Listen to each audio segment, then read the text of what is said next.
Notre petit point là-dessus. On va maintenant parler de la Kings League.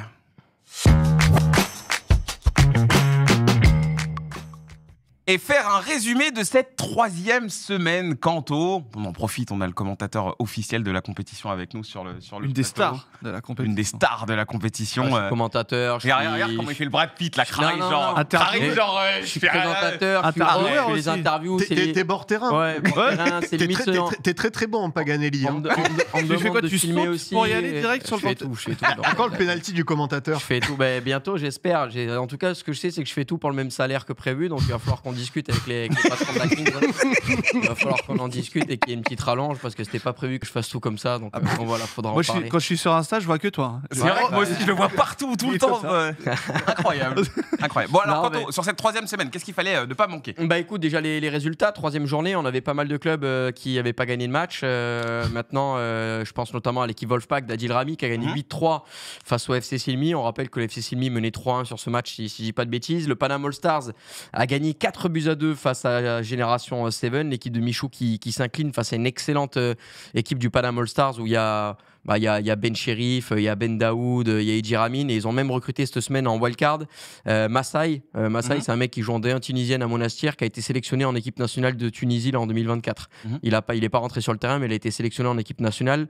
Il a terminé meilleur passeur la saison dernière du championnat tunisien et le mec il vient jouer à la Kings League donc c'est extraordinaire.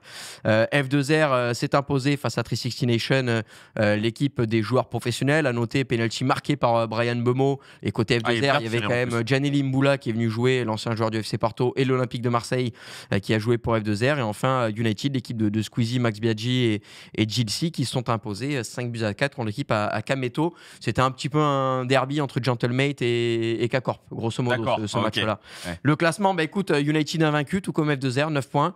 Derrière il y a le Panama All Stars avec 2 victoires et là il y a beaucoup d'équipes qui sont dans ce peloton. Wolfpack, Karasu et Génération 7, 3 points, 2 points pour la 360 Nation et un petit point pour les derniers, le FC Silmi. On rappelle que les 7 premières équipes seront en play-off, donc il y aura grosso modo qu'une seule équipe éliminée après cette phase de championnat et pour le moment c'est le FC Silmi qui est éliminé à ce moment-là. Donc on a eu du jeu et on va voir un petit peu des buts parce que toutes les semaines vous voyez qu'il y a quand même pas mal de buts sympatoches. On va d'abord voir Kanto les pénaltys des présidents. Regardons les pénaltys du président. Là c'est celui de Michou.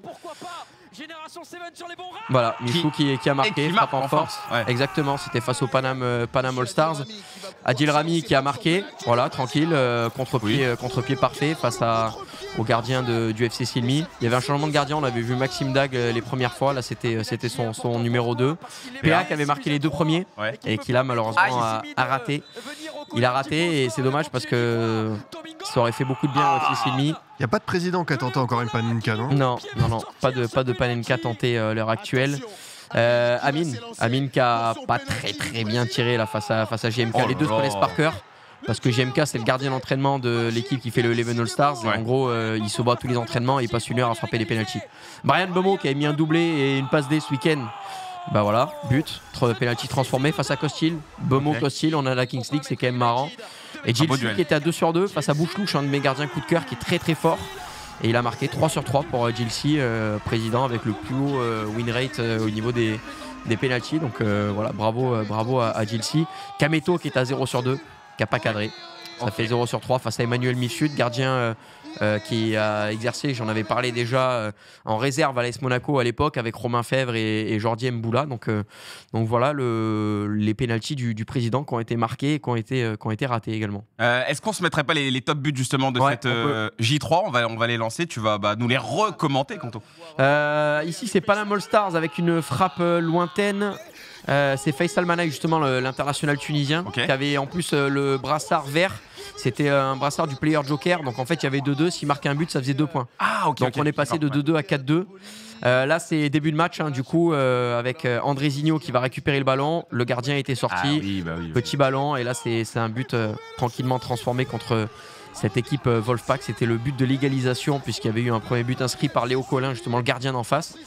Qui avait marqué, donc la précision au maximal. J'en marquais beaucoup des comme ça quand j'étais plus jeune. Incroyable, c'est une belle sensation. John Suarez, coup de cœur. Pourquoi il n'y a pas de caméra Pourquoi il n'y a pas de replay vidéo pour toi?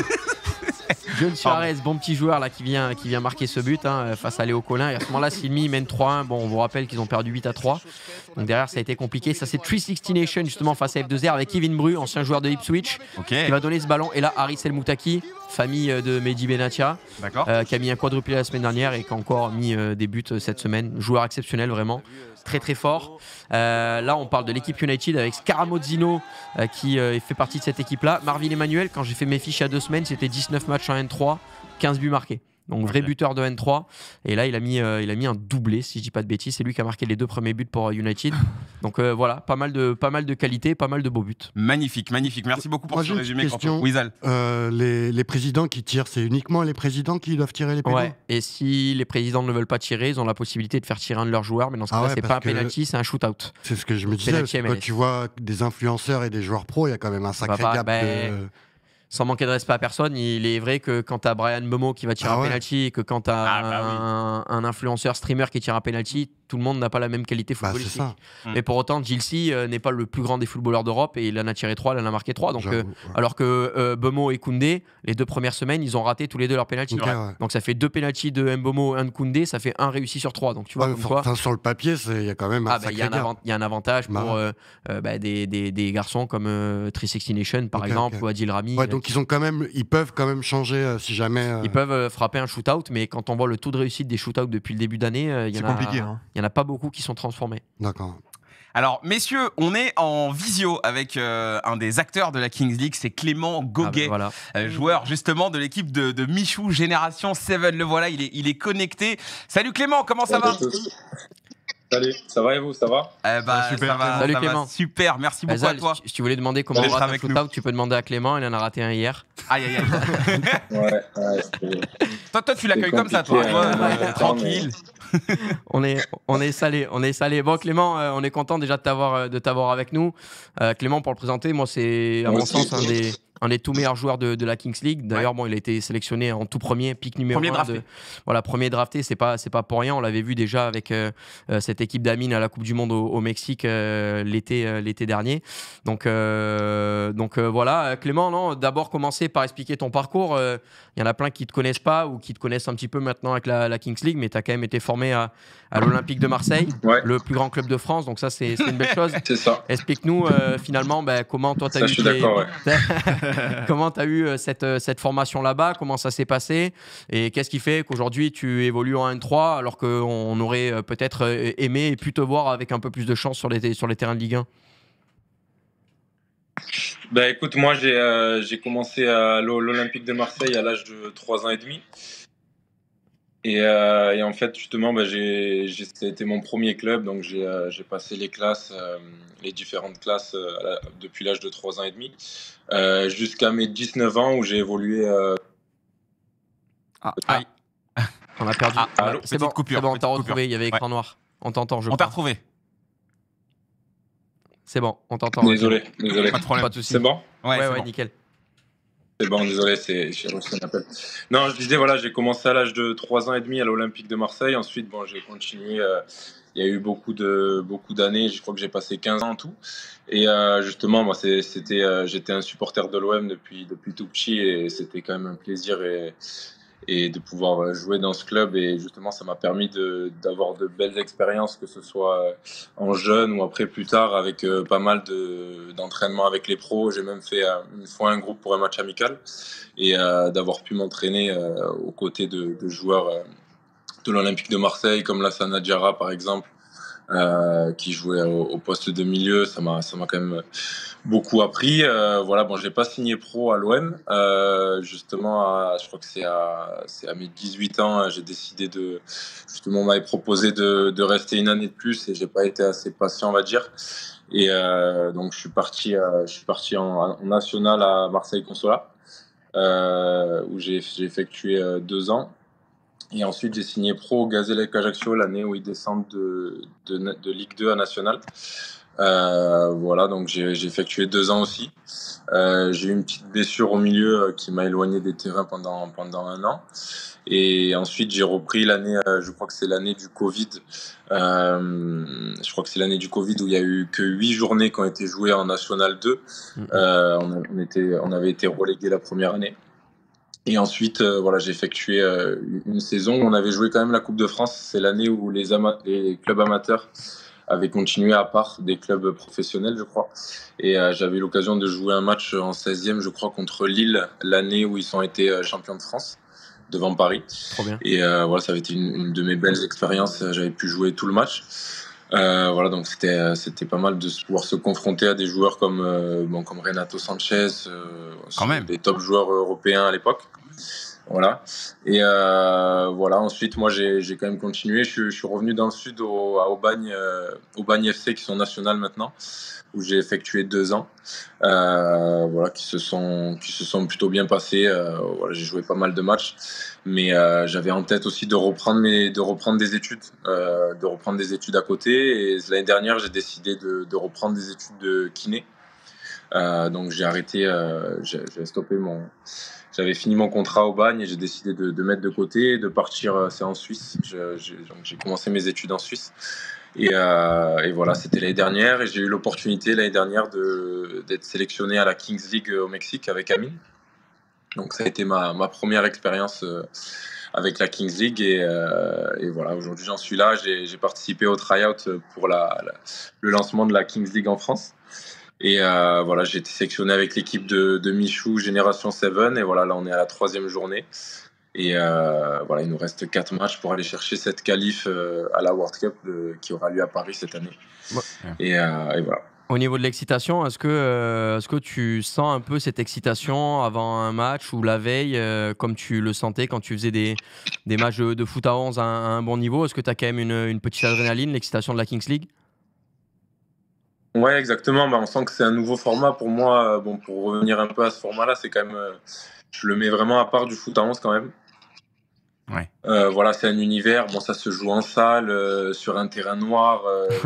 On sent que les repères qu'on avait sur les repères qu'on avait du foot à 11, vraiment, ils sont complètement différents. Après, oui, il y a toujours cette excitation, c'est sûr. On est tous des compétiteurs et on rentre sur le terrain, que ce soit dans le vestiaire ou même la veille de match, la préparation, elle est la même. En tout cas pour moi, et voilà, c'est sûr qu'il y a toujours cette excitation et cette envie de gagner, comme dans le foot à 11 que j'ai pu connaître avant. Bon, au final, il y a pas mal de joueurs que tu connais dans les autres équipes, mais de base, dans ton équipe, tu n'en connaissais pas beaucoup. Exactement. Comment ça se passe la cohésion? Est-ce que ça y est, vous êtes devenus tous potes? Ça se passe bien? Exactement, c'est justement pour revenir à ma première expérience du Mexique, c'était justement ça nous faisait un peu bizarre parce qu'on se retrouvait dans des effectifs de 10 joueurs, donc c'est différent d'un effectif comme au foot à 11 où on se retrouve des fois à 25, 30 joueurs. Donc forcément tu crées plus de liens, tu crées un groupe plus soudé et tu vis des expériences et tu te crées beaucoup plus d'expériences et je trouve que c'est justement ça crée des liens plus solides. Et là justement pour cette année Génération 7, l'équipe avec laquelle j'évolue, justement je crois que je suis le plus âgé si je me trompe pas, donc voilà, il y a beaucoup de jeunes qui ont rejoint cette équipe aussi et justement on sent qu'on essaie de créer quelque chose. Justement, Michou nous avait prévu un stage de préparation la première semaine parce que les délais ont été très rapides. Ouais. Bon, tu dois le savoir, ça s'est fait vraiment en une semaine. Le premier match a eu lieu une semaine après la création de l'équipe. Donc forcément, semaine après semaine, on a des choses qui se créent. Et justement, là, avec les défaites, les victoires, on sent que le groupe il évolue et qu'il y a des liens qui se soudent. Ouais. Eh ben écoute, nous on va te suivre dès la semaine prochaine avec les Super Week. On rappelle aux gens qui suivent la Kings League, il y a maintenant Exactement, je crois, le dimanche et le lundi là pour dimanche et lundi à venir. Scipion. Ouais, Dernière question, Scipion. Ouais, Clément, on sait qu'il y a beaucoup de pros ou d'anciens pros qui sont dans le tournoi, notamment Coupe du Monde l'an dernier et là en France. Est-ce qu'il y en a un sur le terrain, tu t'es dit, il a quand même de beaux restes, quoi. Il y a un joueur que tu as affronté, tu t'es dit, là, il y a encore ce petit truc. Que j'ai affronté, non. Par contre, de ce que j'ai vu un peu au Mexique, justement, Samir Nasri, Jérémy Ménez, avec qui je me suis entraîné justement à la préparation et même avec qui j'ai joué en match à la World Cup. On sent de suite au niveau, même si physiquement ils étaient un peu moins bien, bon, Jérémy Ménez est encore très bien, mais Samir qui était un peu en reprise et tout ça, on sent quand même dans les déplacements, dans tout ce qui est devant le but surtout, où tu sens que voilà, ils ont connu un certain niveau et qu'ils ont cette facilité de sentir le jeu, quoi, de sentir le jeu à l'entraînement. Même ça nous avait un peu impressionné avec avec les autres joueurs, un Jérémy Ménez qui s'était pas entraîné pendant plusieurs mois. Là, il est arrivé à l'entraînement sur des petits jeux. Il se plaçait bien. C'était plat du pied à droite, plat du pied à gauche. C'était impressionnant. Et voilà. Après, je sais qu'on avait vu au Mexique qu'il y avait des joueurs comme Nainggolan qui était aussi en forme, à l'époque. Et ouais, il était encore. Tu sentais qu'il avait de bons restes.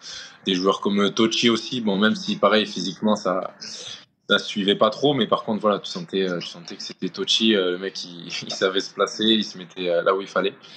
Et par contre, pour revenir aussi à ce format, c'est un format qui est très physique parce que tu commences avec des phases de jeu où tu es des fois 2 contre 2, 3 contre 3 sur des terrains quand même des distances assez grandes. Donc mine de rien, ça demande quand même des efforts physiques sur peu de temps. C'est comme au futsal.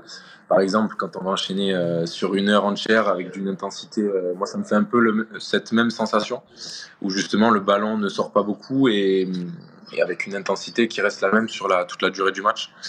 Donc c'est pour ça qu'il faut quand même être en forme physiquement. Ouais, bah c'est sûr, ça se voit en plus sur la Kings League. Il y a quand même pas mal d'intensité. Merci beaucoup Clément, merci d'être passé avec nous. Franchement, c'était super enrichissant. Merci à vous. Ouais. On vous souhaite bonne cool. chance à Génération 7. Apparemment, vous aussi, vous avez votre petit camp. Michou Deserbi, visiblement, lui aussi, il a anticipé les choses. Ils vont pas à Rome. Non, ils vont pas à Rome. Peut-être à Turin pour la finale, mais pourquoi pas. Merci beaucoup Clément. Merci à toi. Merci Clément. Merci Clément. Merci. Bon, Bye bye. Merci à vous pour l'invitation. Au revoir. Avec plaisir. Allez l'OM, ouais. Un malin. Bon, bah les gars, en tout cas, c'était cool. On va refermer cette petite page Kings League. Zal, t'as appris